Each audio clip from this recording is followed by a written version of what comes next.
Hey dudes, welcome to Splat from the Past, the only 80s themed horror and sci-fi show where things could get totally radical. Now today I will be welcoming Ron Thompson, the guy who played the rotoscoped lead in Ralph Bakshi's 1981 cult classic American Pop. Yes, celebrating its 40th anniversary this year. Ron has had a very interesting career. He performed on stage with the likes of Robert Duvall, Martin Sheen, Dabney Coleman in Armed Circle Theater, which was televised back in the day. He won a LA Drama Critic Circle Award for Does a Tiger Wear a Necktie? And he's been in so many classic shows and movies. Shows like Baretta, where he played the homeless guy. And he was in the TV movie of the week, The Dream Makers. And he was also in the Charles Bronson movie, The White Buffalo. He played a junkie in American Me. And then he left the industry, became disillusioned, and now he's back. And we're going to talk about all that stuff today. And I think he's been a singer as well, if I'm not mistaken. And it's going to be great. It's going to be spectacular. Also, I'd like to say happy birthday to my old hero, Howard Stern. I wish he was like he was back in the 90s because his work back then was great. Now he's gotten too soft. But hey, happy birthday, Howard, the king of shock jock back in the day. So yeah, here is my interview with Ron Thompson.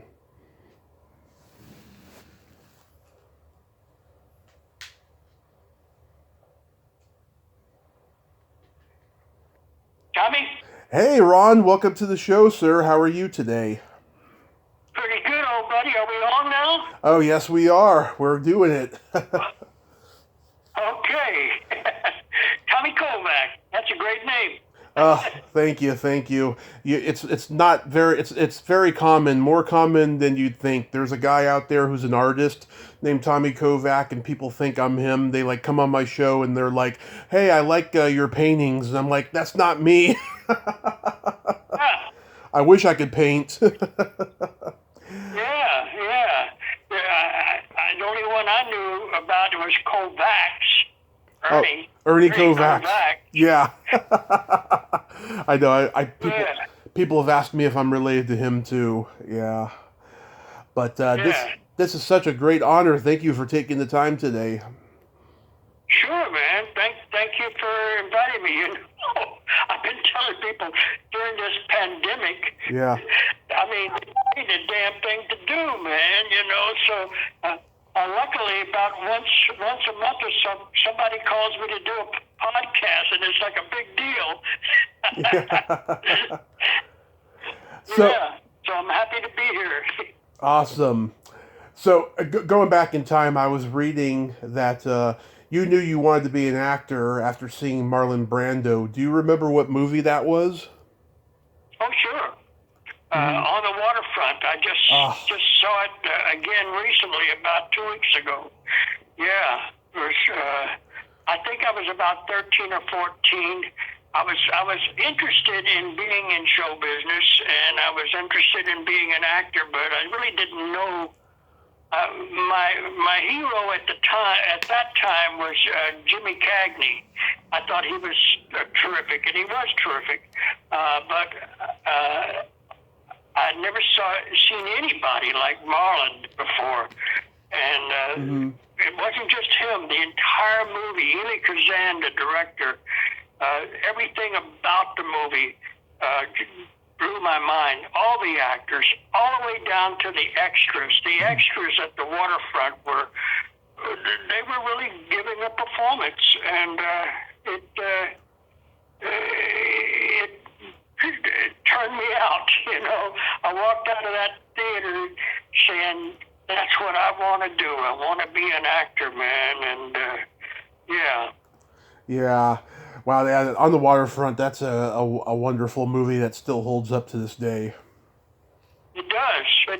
You know, I just saw it a week or 2 weeks ago, and it was like brand new to me. Yeah, did you get that old feeling that you had when you first saw it? In a way, yeah. You know, I was more impressed actually with other actors in the film, you know. Oh, yeah. Also, and I mean, Lee J. Cobb, he was so good in it. Oh, yeah. You know, I know his daughter, Julie Cobb. Oh, I've been trying to get her on here. Yeah. Huh? I've been trying to get Julie Cobb on here. I haven't been able to get in touch with her. Well, she's on Facebook. Yeah, the message probably went to her spam folder or something. Yeah. I just told her the other day, you know, Lee has a line in Waterfront. He says, "They're dusting off the hot seat for me." and I'm thinking about Trump. I'm thinking that's what Trump is saying right now. I know, it's crazy. So, from the time you saw the movie, did you start doing plays in school or community theater? Yeah. In school, I did back. I grew up in the 40s and 50s, and luckily they still had drama classes and music classes and stuff like that they don't really have anymore in schools. And so I did a lot of plays in school. The teacher, the drama teachers, they didn't teach anything about acting. Yeah. But I got to teach myself, you know, by doing these plays and by going to the movies and reading books on it.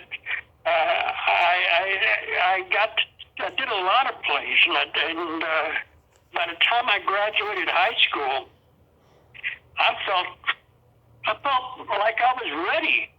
And less than a year later, I was on my way to New York City with $200 in my pocket. Wow, that's a lot of money back then. Yeah, well, it probably was equivalent to maybe $2,000 today, which still isn't a lot of money to go to New York City, you know. Yeah. But I had no fear, you know. I wished I was that kid today, man, because I was so happy to be in New York, you know. My whole life began. My life began when I got to New York, you know. Yeah. I was kind of a stranger in a strange land, and I grew up in Miami and in the 40s and the 50s, and I didn't have a lot of people to relate to there. Mm-hmm. So, yeah. And weren't you also a singer at the same time? Yeah, I came there to be an actor, but I could sing, and early on when I first got there, I guess the first year that I was there, I met a guy named Ersel Hickey. Ersel Hickey was a rockabilly singer and songwriter, and he had a hit record called Bluebirds Over the Mountain in the late 50s. And he was a very interesting guy. And we became friends. He was 2 or 3 years older than me. And I was a pretty good-looking little kid, like I was 19, 20 years old. And he felt that I should be trying to be a singer also. And so he took me over to the Brill Building, an area called Tin Pan Alley, where there was all the songwriters and everybody, and introduced me to people, and I got to know people. And finally, 2 years later, I had a record out, and it was pretty good. It wasn't, nothing happened with it, but it was a good record. And that happened when all of this happened when on my 21st birthday. I had the record out, and at the very same day, I got my first real live TV acting job. It was a show on called Armstrong Circle Theater. Right. It was, and it was live television. This was back before we had tape. You rehearsed it for about 5 days, and you shot the damn thing. And if you didn't know your lines, tough, man. Yeah. Because this was it. And that was my first professional acting gig in 1962, and Armstrong Circle Theater, and I had a pretty good part in it, and then about a month later, I did another Armstrong. That particular show, was kind of a repertory company. One week you might have a lead, and the next week you might have a small part, and that sort of thing. The first one I did, Robert Duvall was in it, and I had a bigger part than Robert did, and he was already doing very well already. Yeah. He's about 10 years older than me. Yeah. So that was pretty important time for me. Yeah. And I had a couple of records out. Nothing really happened with any of them.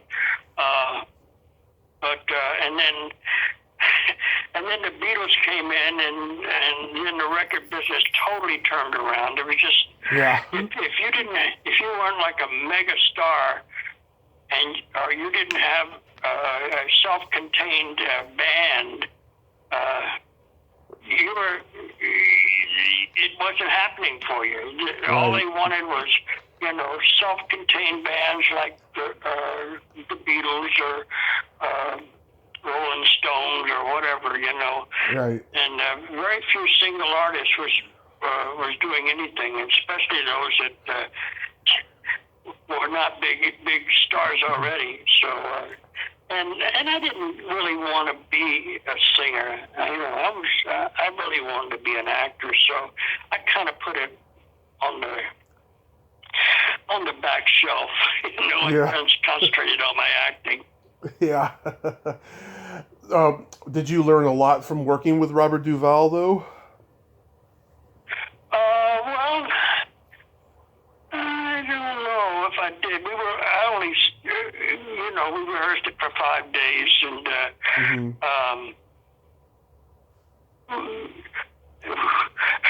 he would come in. What I learned was just who he was. He would come to work every day, and we had a little table we'd sit around waiting, and when we weren't rehearsing, and he would come in, and every day he would have some story about some woman that he met on the bus or something, So that's what I learned. That's what I learned about him, who he was. That's awesome. Yeah. You also worked with Dabney Coleman and Martin Sheen on there too. Didn't work. Martin Sheen, yeah. Dabney. If you're looking at IMDb, they had. I don't know. I think there was somebody else with my name that wasn't in the union or something that did a few Armstrongs, and they. Okay. I only did 2 of them, and so I don't know. I didn't work with Dabney. I wished I had. I think he's terrific. Oh, yeah. Marty was had the lead in the second show that I did, and Marty and I got to know Marty pretty well, and actually had a small part in this film that he did later on, a TV movie, Execution of Private Slovak. Yeah. Really good film. That is a very good one.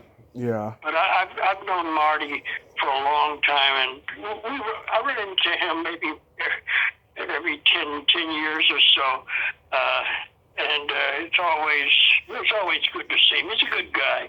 Yeah. Yeah. He seems like it. You also originated the role of Shanty in No Place to Be Somebody. I did. That got my acting career off the ground, really, because I had a lot of false starts. Mm-hmm. And then part of when I did Armstrong, the second one with Marty, there was an actor that had a part in it named Willis Pinkett. Yeah. And he was a black man he was probably 20 years older than me. But we really hit it off, and he liked me, and he took me around. I used to go with him to bars and stuff, and we went to this one bar in the village called the Cafe Riviera, and in there I met a lot of actors. And one of the people that I met there was a man named Charles Bronson. Oh yeah. And this was like in '62, and he was writing a play, and in '68 he finally had finished it, and he called me, and he called me to read one of the parts in it.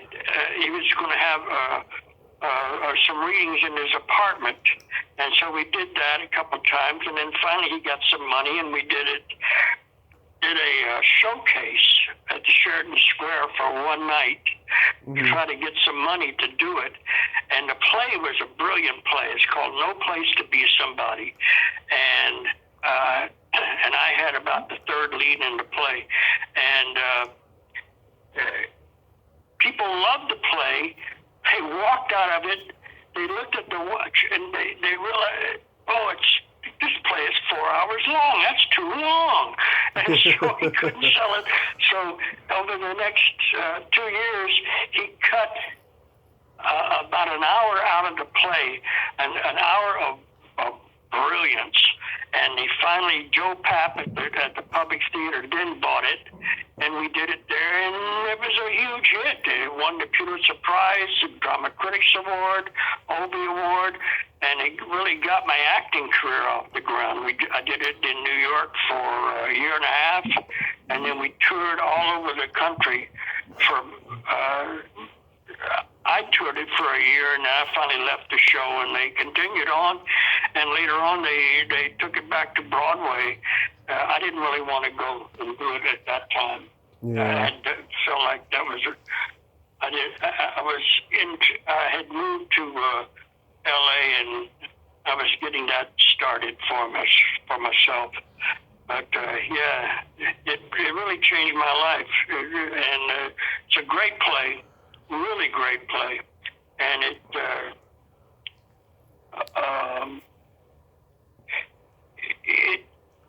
was very important at the time. It's just like 1969, and there'd never been a play like it that had black and white relationships face to face so strong, and it was funny, and it's dangerous, and it's just a terrific play.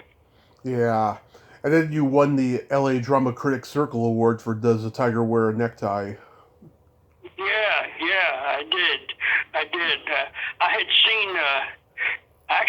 seen Al Pacino do it in New York around the same time that I ended up doing No Place, and he blew me away, man. And then some 4 or 5 years later, I got to do it in New York. I mean, in L.A. Yeah. And that really kind of got my TV and film career going in L.A. Mm-hmm. When you were in New York, did you study with any prominent teachers? Yes, I did.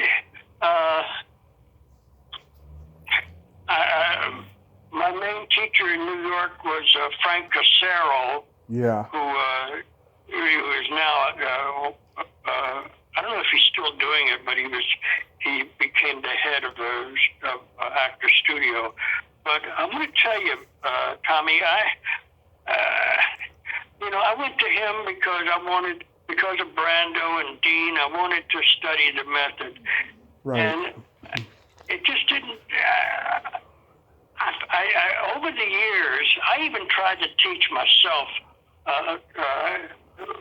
About 20, 30 years ago, I taught a little bit, and I realized I don't know how I do this. I really don't. The acting classes and instructions that I've had, it doesn't really work for me. I'm just a really good pretender. You tell me I'm supposed to do this, and I do it, so I stopped. I stopped teaching people because I said, well, I really don't know how I do this, so how can I tell them to do it? Yeah. Was there any of your classmates go on to become successful? Oh yeah. Back then, at Frank Casaro's, Harvey Keitel, he was one of the class members. Yeah. I don't know if you know who Harry Northrop is. I've heard of him. Yeah. You do? Yeah. And he was in that class, and Did you know Bob Lesser? Huh? Did you know Bob Lesser? Bob who? Bob Lesser. Lesser? No, that name doesn't sound familiar. No. Okay. Yeah, he was studying. Robert Burgos. Okay. I don't know. He's a writer and director mainly. He does some acting. Yeah. Yeah, because I interviewed Bob Lesser. He was he was studying with Michael Douglas, and they used to hang out and smoke pot and all that. He told me. Yeah. Yeah. You shot a film in Croatia called Brown Eye, Evil Eye. Yeah. I mentioned to you, I had a lot of starts and stops. Yeah. I got that because I had these couple of records out, although they weren't hits, they were good. They were good records, and my acting career was fledgling. It was beginning, and I got this. They were looking for somebody to play a pop singer, and I got the part, and it was a leading role opposite this British actor Hugh Griffith. You know who Hugh Griffith was? Yeah, I've heard of him. Yeah. Well, he was very successful in the 60s. I think he actually won an Oscar. He was in Tom Jones and a lot of films like that. But and I got that was my first film, my first big deal, man. I thought this was going to happen for me. And we shot it in Yugoslavia for 10 weeks. Mm-hmm. And I sang 2 or 3 songs. Probably the best thing about the film, I felt, was the music. The songs that I sang were pretty damn good. They're on my website. I think one of them at least. But it didn't the movie wasn't very good, and it was never released. But I did it, and I got paid, and it made my street credit a little better. When I came back to New York, Yeah. So it was good. It was a good experience. Yeah, I'm half Croatian, so I was just curious. Oh, really? Yeah. Yeah. No kidding. Is your family actually from there? I have some distant family members on my father's side that are. Fortunately, though, we don't know very much about our genealogy on the Croatian side. There's not a whole lot that we know, but we just know that we have Croatian blood on that side. Yeah. We were in Dubrovnik. It was a beautiful city. I don't know. I know that after the war, I'm sure it was just a whole different place now. But at that time, it was very beautiful, and people were very friendly, and it was a good experience doing the film. Even though the end wasn't all that great, but it was still a very good experience for me. You know, I was in my 20s and you know, all full of myself and having an affair with my co-star, English co-star, and so it was good. It was good. You know? Yeah, that's always a plus. Yeah. You did an exploitation action movie called The No Mercy Man. Yeah, later called Train to Kill. Yeah, Train to Kill USA. Yeah. How was that? That was my first Hollywood film that I did, and I wasn't too thrilled about it, but it's funny. Quentin Tarantino, who's my favorite director, you know, one day I get to meet him. He owns a theater in Hollywood called the New Beverly, in which he shows movies that he likes. You know, and every now and then he'll have some kind of what he calls his drive-in movies things, and he had Train to Kill, No Mercy Man, or some other film playing there, which blew my mind. You know, that he liked this movie because I didn't like it too much. Yeah, I mean he knows all those exploitation movies from the 70s. He's like a walking encyclopedia of exploitation films. That guy. Yeah, well, he worked at like a Blockbuster or someplace like that, a video store. So I guess he saw them all. Yeah. The video archives in Hermosa Beach. Yeah, that's what. Yeah. You then did a music industry TV movie of the week called The Dream Makers. Yeah, I did. Yeah, that was good. I like that, and it's interesting you mentioned that. James Franciscus, he was the star in it, and he had a TV series that I really liked back in the 50s called Mr. Novak. Right.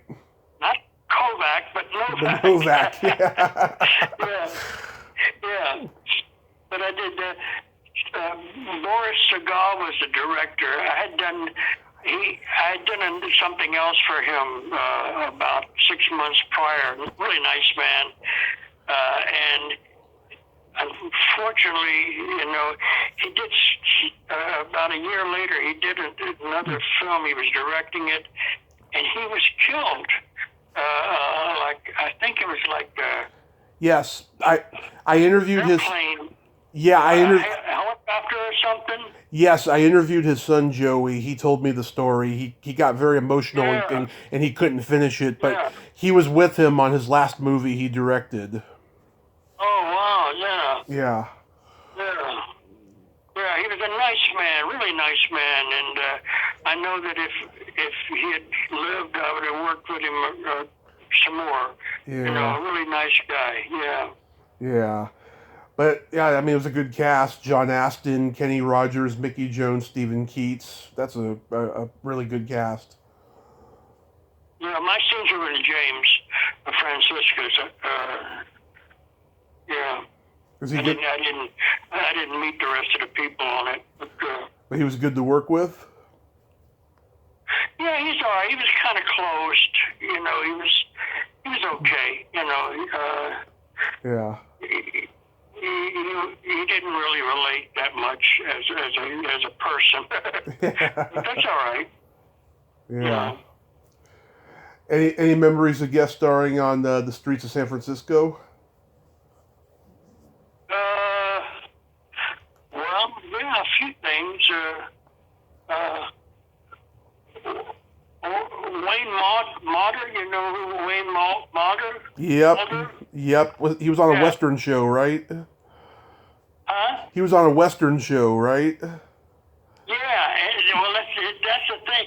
You know, he was in this with me, and I'm sure you saw Once Upon a Time in Hollywood. Yes. Lancer? Well, yeah. Yeah, and they do like different television shows from the time with different actors. Yeah. And this Western that Wayne did, I never saw the show, but Luke Perry played Wayne in Once Upon a Time in Hollywood. I thought that was kind of interesting. But yeah, well, Wayne was a nice guy, and I remember I didn't have any dialogue with Michael Douglas. He arrested me at the end of the show, but we didn't have any dialogue. But they were chasing us down the street, and it was like a cobblestone street.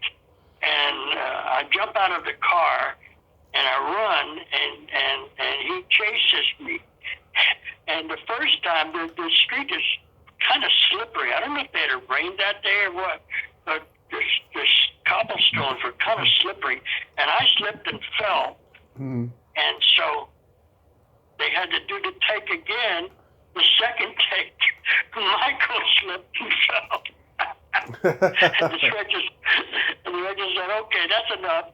We got it." You know? Yeah. But he arrested me and put the cuffs on me, and that's my only memory of him. We didn't really have any dialogue or anything. Did you work with Jack Palance on Bronx? No. Oh, I wished I had. Oh, man. You know, I didn't have any scenes with him. I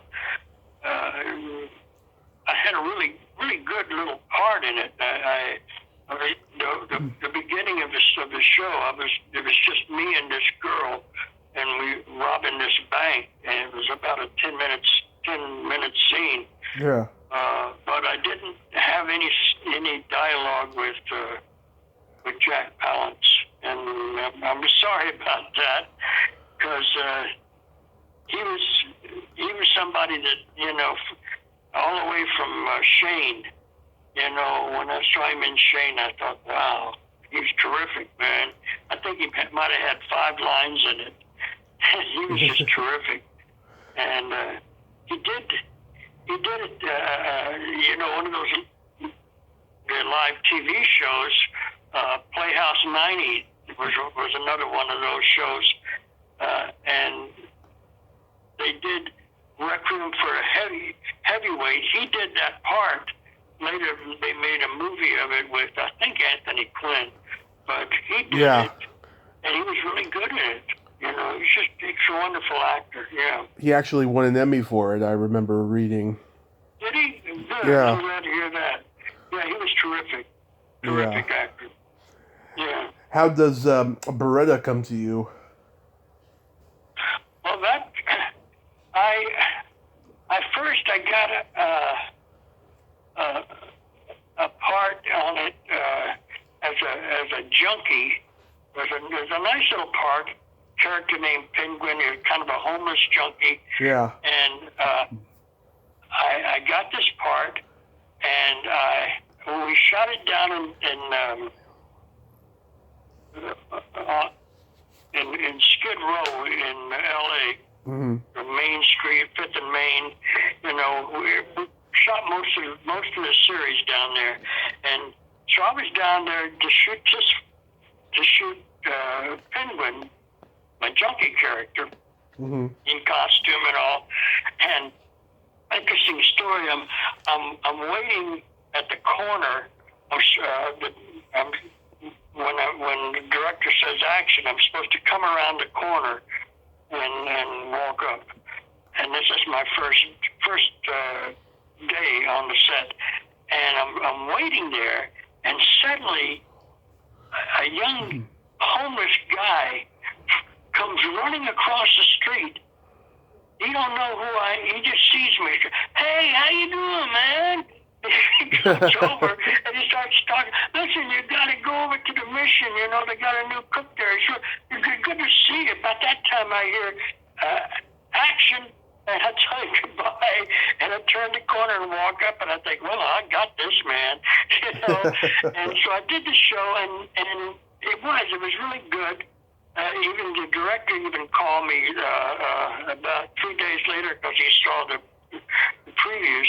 Well, here's a little story about who you know. Mm-hmm. Strother Martin. You know who Strother Martin is? Of Cool Hand Luke, yeah. Absolutely. What we got here is a failure to communicate. Well, Strother and I, we did a play together in the 70s. Yeah. And we became good friends. He was a wonderful man, really. And he was a person that really encouraged me and tried to help me all he could. He was a close friend of Robert Blake's. Mm-hmm. And I had told him that I had done the show. My scenes were, as Penguin were with Robert that way. And as I said, it went really well. Well, but 2 or 3 days after I had done the show, Strother and Robert went out fishing together. Mm-hmm. And Strother told him, he said, a friend of mine did your show. He said, oh, yeah, what did he play? And he told him what he played I played the junkie. He said, that was your friend? He said, oh, he was really good. He said, that's your friend, huh? Yeah, okay. Well, son of a gun, I get a call a couple of days later from Universal that Robert Blake wants to see me. So I go, and he says, I've been thinking about having a young guy being my partner on the show, and we want you to do it. Mm-hmm. And that's it. and 2 or 3 days later, I did a show. I wasn't even in the script yet. We just kind of ad-libbed a little bit, and I wore my own clothes, and we just did that. And then a week later, they wrote me in the script and all of that. And I did about a year and a half of the show, and it's who you know, but you got to be good. Yeah. You don't just. It helped that Strother was a friend of mine, but if I hadn't been any good, he wouldn't have had me in it. Yeah. Stephen J. Candle, he was a brilliant writer. I heard he decided not to spend any time on the set of Baretta because he was offended that Robert Blake didn't like his scripts. Yeah, he wasn't. He didn't do any writing when I was on it. Yeah. I came on maybe a year later, so maybe he wasn't even involved back then. Yeah. He wrote the pilot. I know that, and Blake made him rewrite it like 4 times or something, and he said, "That's it. I'm not going to be on the set." And then they ran into each other on the Universal lot, and Blake was begging him to come back, and he was like, "But you hate my writing," and he's like, "Please come back." Yeah, I love that story. And then you got to do a Western with the White Buffalo. Yeah. Well, kind of, yeah. When I first came to L.A., one of the first things I did was take horseback riding. Excuse me. Horseback riding lessons, because it was right at the end when they were still having Westerns, and I felt, well, I'm really right for that. Mm-hmm. I never did a Western where I had to ride a horse. I did White Buffalo, but I wasn't on a horse. I played a pimp in a saloon. Never rode a horse. Did you interact with Charles Bronson? No. He was kind of in the scene. We didn't have lines together, but he was kind of in the scene that I was in, but we didn't have any lines together. My only remembrance of him was they had a rather large ring of chairs for the cast. Mm-hmm. And I was the only cast. Him and Jack Warden and himself were actually the only actors that were involved that day. And So I'm sitting in one of the chairs, and he came and he sat right across from me, which might have been 25 feet away. And he just sat right across from me, and that was my only experience with him. Yeah. We didn't have any conversation. Yeah, I heard he was kind of standoffish. But, yeah, this is a great cast. Will Sampson, Jack Warden, and two guys we just lost recently, Stuart Whitman and Clint Walker. Yeah. Yeah. And J. Lee Thompson. I saw Clint Walker on the set, but we didn't really talk. Yeah. Yeah. And, J. Lee Thompson, good director. Oh, well, yeah, you know, he knows what he wants. He casts the actors, and he doesn't really give much acting directing. You know, he just lines up the shot and shoots it. You know, and nice man. I liked him a lot. Yeah. Mm-hmm. How does American Pop come into your life? Well, yeah, in a lot of ways. I originally got an audition for a rather small part in American Pop. Frankie's band. She had about 4 guys in the band, and they just have, you know, 3 or 4 lines here and there. It's not a big part. And they brought me in with 3 other guys, and we all sit and read that scene. Mm-hmm. And Bakshi stopped right in the middle of the reading, and he said, "Who are you? Who are you?" And I told him, and he turned to his associate producer and said, "I want him to read Pete." And so they give me Pete's sides. Pete is the rock singer, and he actually only has one scene of dialogue, and the rest of the time he's just kind of interacting or dancing and walking around and selling dope and stuff. But he only has the one big scene where he comes into the recording studio and wants them to play his song. Mm-hmm. And so I look at it, and I come back and I said, "Pizza Man, we deliver." And Bakshi says, "You got it, man. You got it. That's it." And he hired me right there on the spot. And that's the kind of guy he is. And then about a month later, I get a call that he wants us to come in. He's going to have everybody come in. He's just going to shoot a few little pieces. I didn't really realize what was going on. It was actually like a screen test, I guess. Mm-hmm. But whatever if he got something, he was going to use it. And so I went in and I shot some of my stuff. And there was another guy, I don't know what his name was, he was playing Tony. Mm-hmm. And so we did the whole thing. And then about a week later, Bakshi calls me in, and he says, "Listen, the guy that's playing Tony, he's a really good actor, but I don't think he really gets what we're doing with the film. Do you think you could play Tony and Pete?" I said, "Yeah, I could play Frankie. I could play the girl's part too, you know." Yeah. So that's how all that happened, man. He just decided that he wanted me to play Tony and Pete, and Tony is Pete's father, so, you know, and so that's how that happened, and we shot it, and that film, it's a brilliant movie. Yes.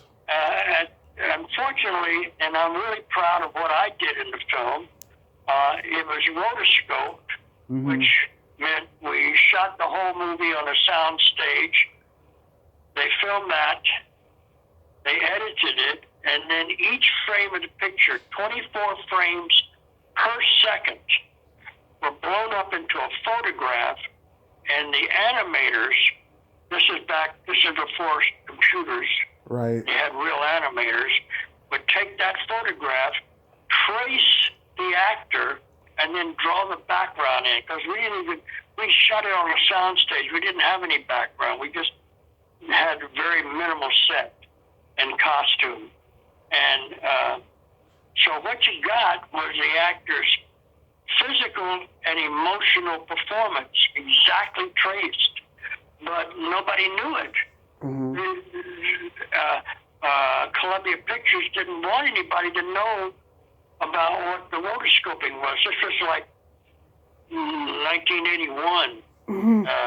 Today, it's a different story. But back then, they thought it would cheapen Ralph's animation. Yeah. So we were just reduced to being, people thought we were just a voice. Well, the movie, as brilliant as it was promoted in a way that the wrong people came to see the movie, and it didn't happen. And it was a bomb. And it was pretty depressing for me, and because I had been told that once a movie came out, that people would start to know what I had done, and that didn't happen. And I went through about 10 years later, I did a few other things, and then in the late 90s, my career was not going well at all, and I was very depressed, and I just kind of dropped out. First time in my adult life, I just stopped acting. I didn't have an agent. I didn't look for it. I just did little jobs just to stay, $10 an hour jobs just to keep from being homeless, and I was just going through the motions. And then in 2010. A friend of mine gave me a computer, and I got on Facebook. And Tommy, in less than 3 days, people from all over the world contacted me. Unbeknownst to me, American Pop had become a cult classic. I didn't know this. Oh, yeah. I didn't have a computer. I didn't know what was going on. And because of DVDs and because of cable and all this, he said new people have seen the movie, and the young people saw it who understood what rotoscoping was. They knew exactly who I was and what I was doing, and they contacted me. They said, "Man, we've been looking for you for years," you know, and two of these guys, two separate young filmmakers, Joe Black and James Dillon, were huge fans of mine from American Pop, and they contacted me. And Joe, I've done about 7 movies for Joe. None of them have been released yet. 2 of them, we feel that 2 of them very possibly could be released by the end of this year. Nice. James Dillon, I did a movie called Cargo for him. That movie was released. It was on Amazon Prime for a couple of years. It's no longer there, but now it's with TubiTV.com for free. It's a good little film, but my career has started again. I'm not really interested in. I don't have an agent yet. I'm not doing all that. But they're writing great roles for me, even if nobody sees it but myself. I'm doing these films, and it's kind of exciting. Cargo is a nice film. If you get a chance, check it out. Yeah, that's fantastic. Wow. Yeah, as a kid, I would see this movie late at night on TNT on the weekends. They would play it with another cartoon movie that Columbia released that year called Heavy Metal. They would go back to back. Right. And yeah, I mean, I didn't know about the rotoscoping until the internet came, and I was just impressed. You know, I love all of Ralph Bakshi's films. He's just a brilliant artist. You know, he got kind of screwed over by the studio system by the time he made Cool World, and he was done by then. Um, yeah, I've been trying to get him on here. What's he like as a guy? He's a bit of a wild guy. Yeah, he's kind of pretty much retired now. He lives in I think it's New Mexico. Yeah, he lives in New Mexico now, and he's a wild man. And I was impressed with you know, I don't know how much he knew about acting and all that, but he knew actors. And all the actors in American pop are really good actors, you know, and he knew about them, and he really knew how to cast, you know. Yeah. And he was open to, you know, I loved working with him because he was open to any kind of suggestions, anything. I would have an idea for something and told him, and he'd say, "Yeah, well, let's do that." You know, the kid that plays Pete when he's a little boy, his name is Eric something. He's not an actor anymore. He stopped acting.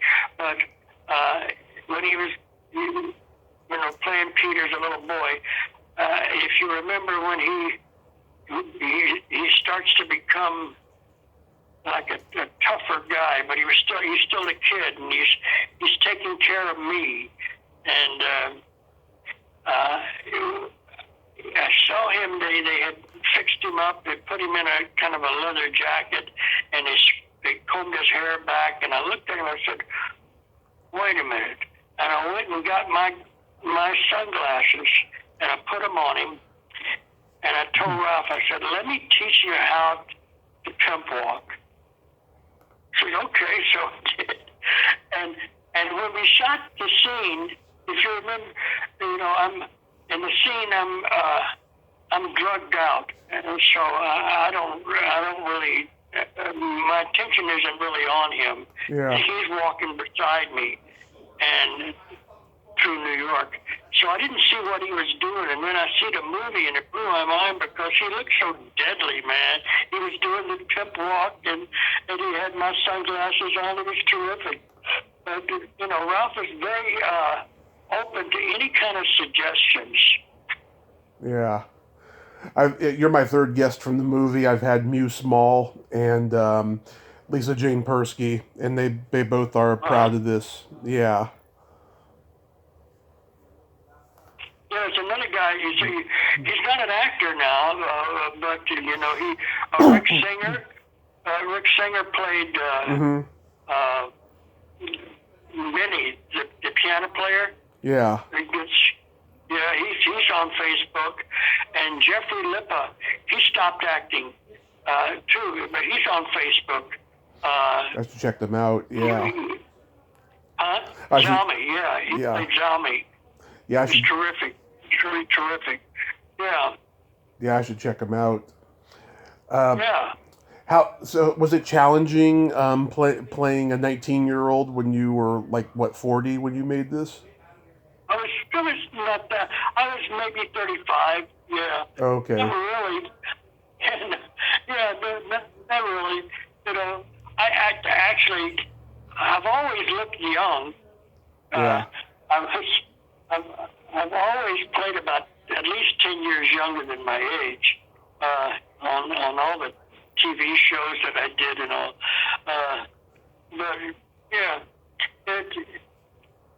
there was a lot of things about Tony that I could relate to. I mean, as I said, I left home at 19, the same as Tony, you know, with no money. And, you know, I mentioned Urso Hickey. to you. That got me into recording and all this. Right. The rockabilly singer, and he's a songwriter. Well, he taught me how to write songs. And the scene with Tony on the bus, when I write Don't Think Twice, it's all right. Right. Remember on the bus? Yeah. I write it the same way Ursel taught me how to write songs. You know, I got the beat first, and I just got the words, and so there was a lot of things that I could relate to, you know, my own life. And yeah, I mean, Ralph Bakshi, he would start a movie, and it would take years before he finished it and stuff. So it took about 5 years before this one came out. No, it wasn't that long. It was maybe 2 years. But you got to understand, these are all. It was mainly the animation. Yeah. You know, because they were really human beings doing the animation. Nowadays, they can do it on a computer in 10 minutes. But that was mainly why it took so long. Yeah. But you know, the actual shooting of the movie, of the acting, was done very quickly on a sound stage, you know, because one, we didn't have any sets. We could just go from one thing to another, you know. You know, the sets were minimum. If we had to go into a room, there was a door, but no wall.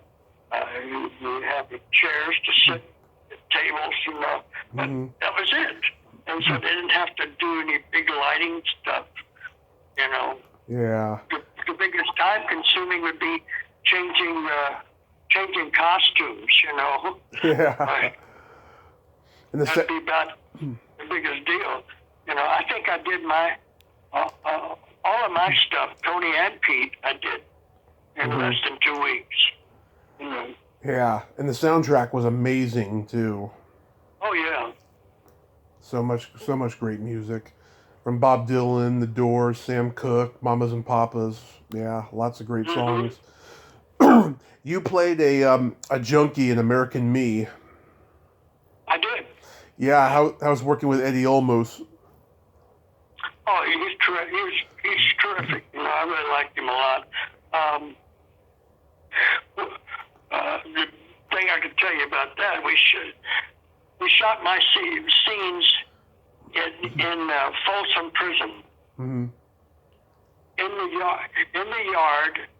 I never had to go actually in the prison itself, which I was grateful for.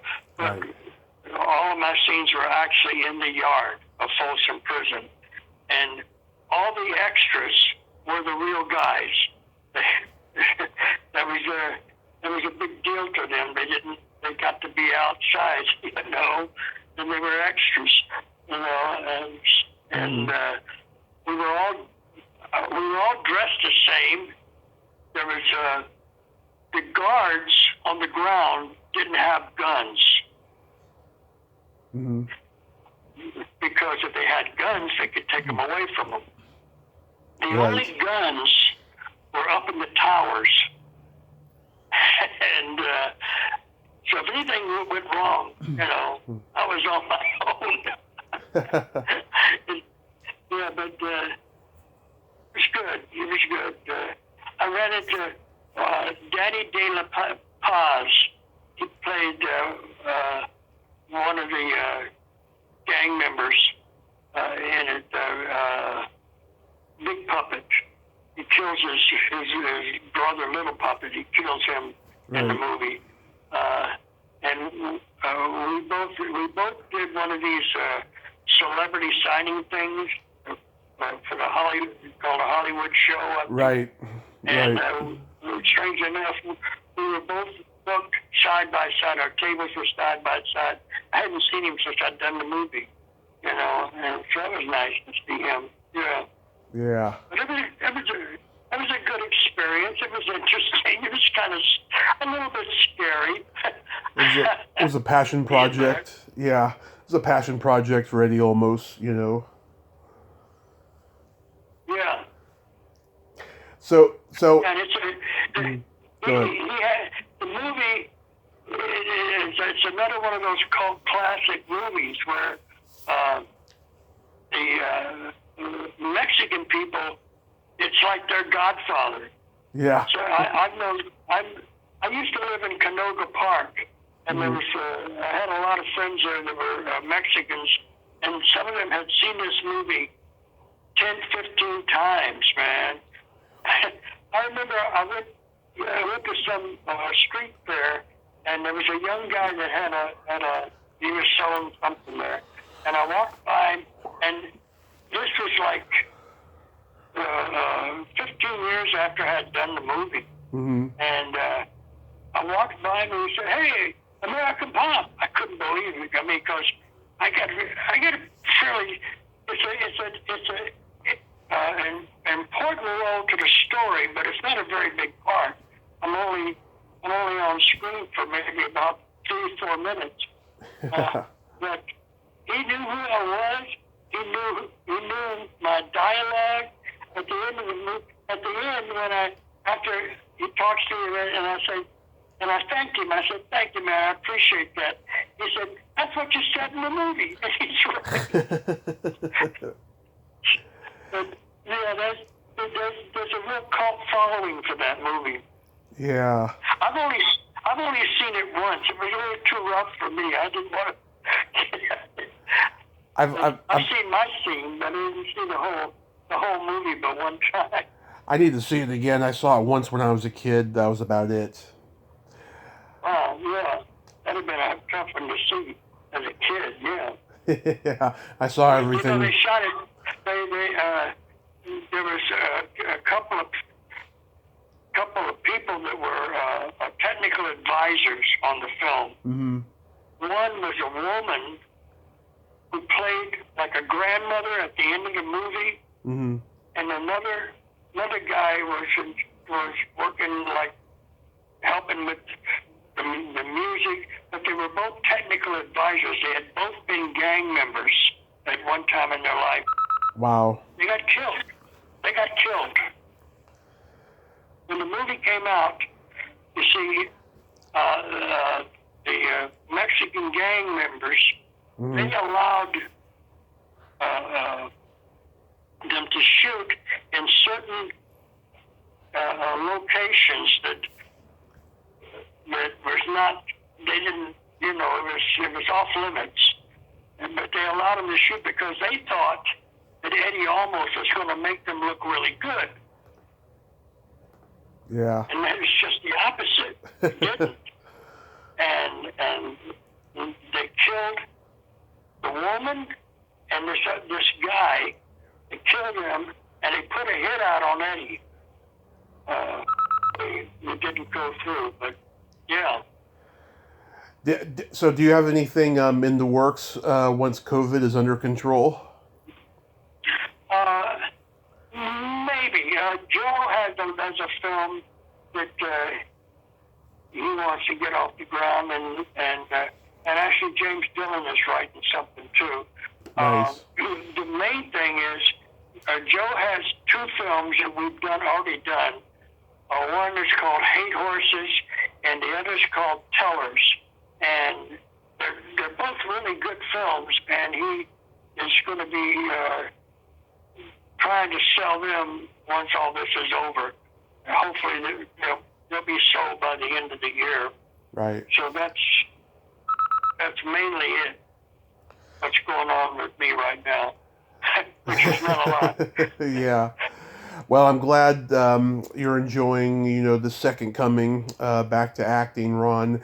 And I hope once the pandemic is over, you can get back to work and stuff. And I thank you so much for coming on today. Thank you. It was very enjoyable. Thank you for calling me. My pleasure, sir. My pleasure. You have yourself a great day, and please stay safe.